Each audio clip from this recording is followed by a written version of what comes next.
Hi, my name is Juaria, and today I thought I would walk through my GCSE exam sketchbook, and it might be helpful to some of you guys. If I ever needed a digital version of my sketchbook in the future, it would also come in handy. So I'm just going to be talking you through what I did and how I got my grade 9, my inspiration, and the concept behind some of my work. Starting off, this was my title page. And this is from overhead view. So what I essentially did was I started off by typing reflection to Google, and then I copied and pasted the definition given there. And then I did a bunch of different definitions. So you have the scientific point of view, and then you've got the mathematical definition. And then I got pictures that inspired me in terms of reflection, because that was a topic given to us. And then I did some mini mind maps based on ideas. So I had the 4 main topics kind of were people, objects, buildings, and landscapes. And so yeah, I just did ideas branching off of that. And the first artist I studied was MC Escher. So I printed out pictures of his works, and the reason why I studied him was because his work was in black and white, and at this point I was absolutely in love with graphite. And as you can see, this is a copy of his work in graphite, like my favourite media to work with. So I thought if I can incorporate an artist who I take inspiration from, that would be great. And then I did a line drawing of this piece of work here. Yeah, it's just something quick. Nothing fancy, just a line drawing. And I did a response to him.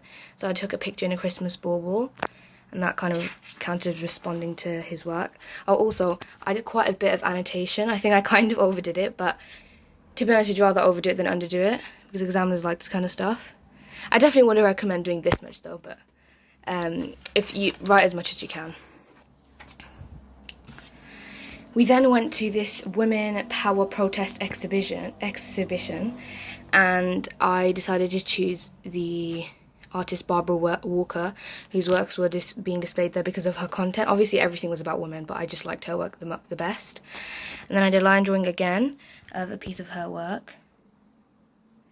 Honestly, transcriptions aren't really that important. It's about your take on their work and like your response. And over here I just did a quick general response to everything at the exhibition. So I did like a quick drawing of studying shapes and stuff, and then just caught me off there, I don't know what happened. And then I chose this one of this woman in the back, and she's being covered by cloth, and this one, and then I did a little sketch of this image here. Yeah, and then I did some annotations. I basically annotated the heck out of everything. It was maybe a bit unnecessary, but actually no, I wouldn't say it's unnecessary. I think more so than my actual work, my concept behind the work was what gave me my marks. So okay, then we had to do observational studies on reflection. So I took this picture because it's literally reflection. It's pots and pans and dishes that are, well, just pots and pans actually, and a whisk that is shiny, and then I did a pencil drawing of that. And this stuff on top, by the way, is just pieces of Polly Pocket that I just cut out to make sure my drawings wouldn't smudge. And then, because I wanted to do portraiture, but there was no one readily available for me to just take pictures of and stuff. So I decided I would go with someone famous, and then I chose this woman here. Her name is Sophia Kamal, and she's a Bangladeshi women's rights activist. I then did a pencil drawing.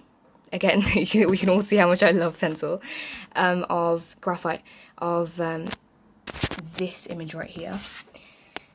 And then I moved on to, so these 2 pages were looking at a subtopic under reflection, which was trapped in your reflection. And this is basically just looking at how it feels to being, trapped basically in how you think you seem to others, but actually realising and understanding that you can break free from that. That was the whole point of this.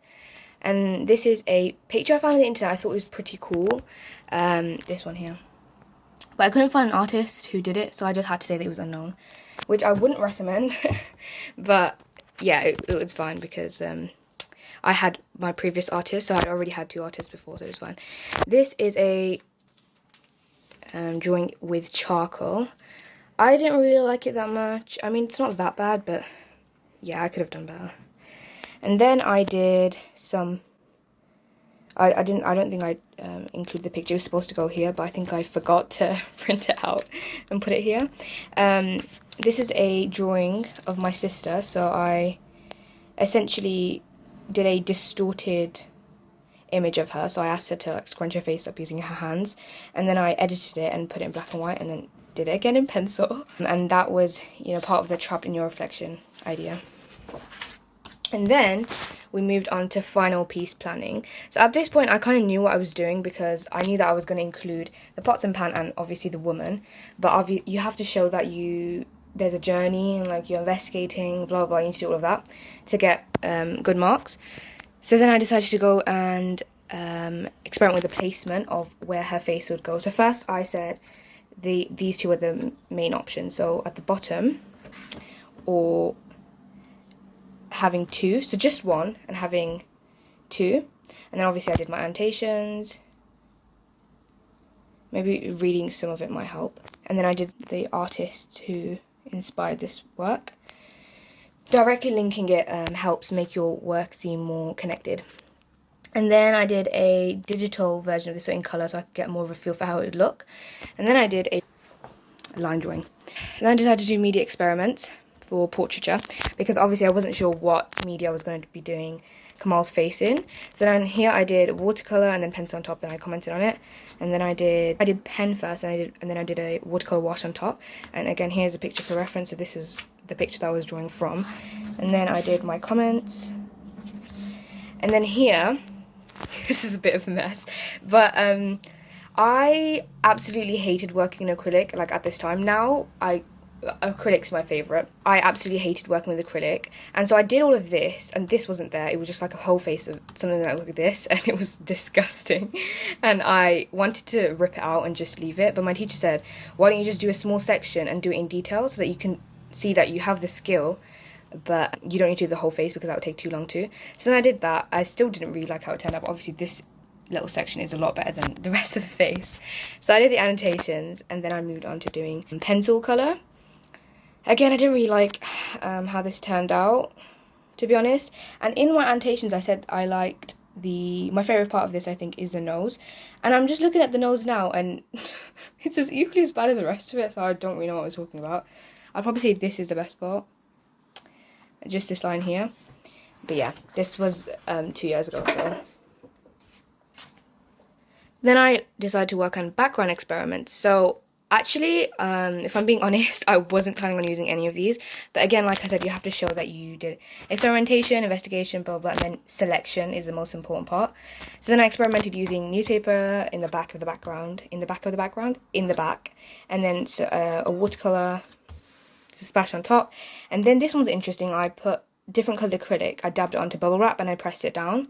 I thought it looked quite cool, but I decided not to use any of these. Like I said, I wasn't really planning to in the first place. And then I went to do some more media experiments, as you can see down here, on the background. So now what I was going to use for the pots and pans and the dishes. So here I used acrylic, here's pen, here's watercolour. I was supposed to do this in oil, but then I either got lazy or there wasn't enough time, so I just did a line drawing. There's a lot of line drawings in this book, actually. And then I left it at that. Okay, so these are other reflection photos I took beforehand. And obviously I wasn't going to waste the pictures, so I put them in. I don't really have anything to lose, to be honest.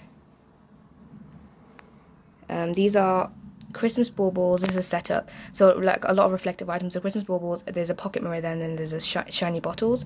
And these are pictures of my brother. We have him looking into the mirror, and then I took pictures of a literal reflection.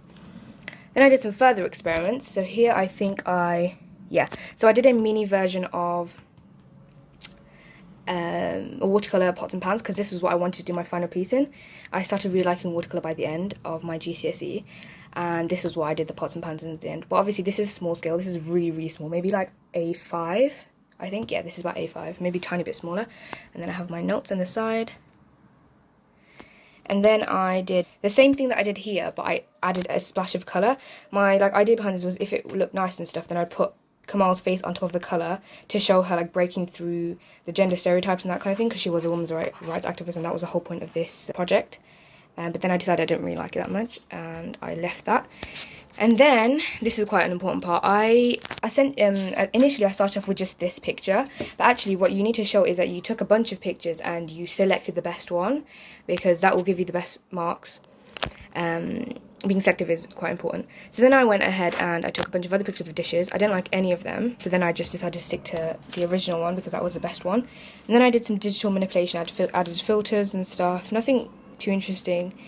And then I did the watercolor. So what I did here, I did the digital version of that, but in purple. I thought this looked really cool.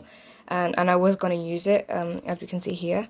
Then I decided against it at the end. So then this is my final piece idea continuation. So before I was doing some planning, this is some more ideas, but this is actual like printed off pieces. Because obviously this was nearing the end of my project, so I needed more of a realistic version of how it would look.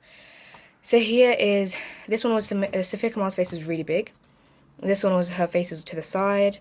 This one was all in black and white. And this one was with the purple in the back. I didn't end up going with any of these. And then I did, okay, these were supposed to be in colour, but I just somehow printed it black and white. And our school was kind of strict about printing because they didn't want to waste a lot of ink. I had to just stick with these and not actually print anything else out. So this was essentially what I went with at the end, but instead of her hair, this part of her head being that like that, it was like this. And the idea behind this was that, yes, she is a women's rights activist and, you know, like all of that, but she's actually a mother and a wife as well. So instead of the pots and pans and her face being separate, they kind of merged together to show that she's playing both parts and she was playing them quite well. And actually that the reason why women are different, such as they have household responsibilities and that kind of thing, is actually something that is powerful and is a, like if you can see here,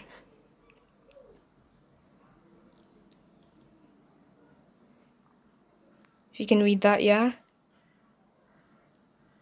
because it just makes her more admirable. Like she did both, and she's done both really well, and she's a respectable woman. Again, over here I had an hour plan of what I was going to be doing for the final piece, and this was the final plan. So I did a actual mock-up piece of how exactly it was going to look. And this is exactly how I was going to be drawing it in the real thing, and I did a watercolor. So I just did a part of it in watercolor. I'm glad I did this because the paper started peeling because this is not watercolor paper. And when you're working with watercolor and non-watercolor paper, it doesn't let you layer as much. So then this gave me insight. So then I could make sure that I did use watercolor paper in the end. And this is my evaluation. Actually, it might be helpful for some of you to read it. Okay, so this is my final piece. Honestly, I wasn't as happy as I could have been with it, but it didn't turn out bad or anything. Yeah, this is my final piece for my GCSE exam. Okay, I hope that helped you out, even just a little bit. Because I know that when I was doing my GCSEs, I was on YouTube for hours. Sometimes I just sit on YouTube and not actually get any work done. For hours just looking for inspiration and stuff. Thanks for watching.